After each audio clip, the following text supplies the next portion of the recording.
Você conhece o método try_get_component do Unity? Nós estamos acostumados a usar o método getComponent para recuperar um componente de um GameObject. Agora imagine uma situação onde você não tem certeza se o outro GameObject possui esse componente ou não. Por exemplo, eu tenho uma cena aqui com dois baús. Ambos têm colliders que vão colidir com essas flechas. O baú de madeira, que é mais frágil, deve quebrar quando ele for atingido pela flecha. Já o baú de metal é indestrutível, então nada vai acontecer. Para determinar qual baú pode ser quebrado, nós vamos usar um script chamado breakable, que possui um método break, que vai, como o nome diz, quebrar o baú quando for chamado. Nós vamos adicionar esse script então no baú mais fraco, nesse chest simple, e no outro não. Agora no script da flecha nós temos o evento onCollisionEnter2D, que vai ser chamado ao colidir com um baú. Aqui nós vamos realizar a ação de quebrar o baú que possui o componente breakable. Nós podemos fazer assim: eu vou criar uma variável breakable do tipo breakable, e nós vamos usar o método getComponent para pegar esse componente breakable do GameObject que a flecha colidiu. Então collision.GameObject.getComponent,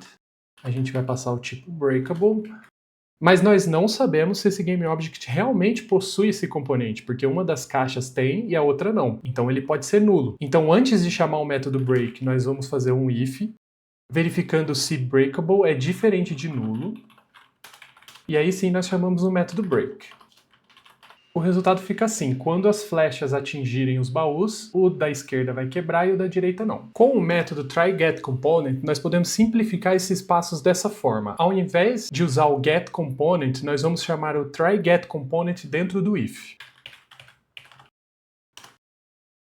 Assim como o getComponent, a gente passa aqui o tipo, e ele vai ter um argumento alt var e o nome da variável que a gente quer, que eu vou chamar de breakable também. E essa variável vai receber o componente breakable caso ele seja encontrado naquele GameObject. Esse método retorna um booleano, ou seja, ele vai retornar true se ele encontrar o componente breakable e false se não encontrar. Então ele só entra nessa condição e executa o método break se o componente for encontrado. Você também pode chamar a função dessa forma, usando o tipo do componente que você está buscando direto na variável que ele recebe como argumento. Então fica a seu critério qual versão você prefere usar. Ambas vão funcionar da mesma forma.